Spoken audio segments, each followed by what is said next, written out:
બાપુજી હાલારમાં વહી જાય ફૂલજર નદી છે, ધોળસિયા ગામ છે, હજીવન પાણી છે, અહીંયા આપણે વ્યા જાય પિતાજી, આપણો દુકાળ આપણે ઉતરી જાય છે.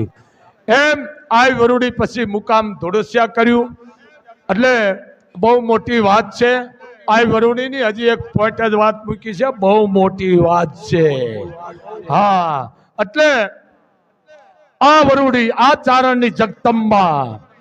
પછી કચ્છમાં અતિ વરસાદ થતા પાણી ભરાઈ ગયા. પછી સખડાજીએ બીજા ચારણોએ મુકામ કાયમ માટે કાઠિયાવાડમાં કરી લીધા.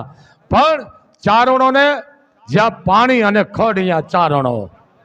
પણ આ સંસ્કૃતિ બધી જ આવવા માંડી છે, વિકૃતિ કરી ગઈ છે. હવે ખબર જ નથી. આ ભણેલાને તો ખાસ કહું છું, મને થોડીક તકલીફ પડે કે મને હોય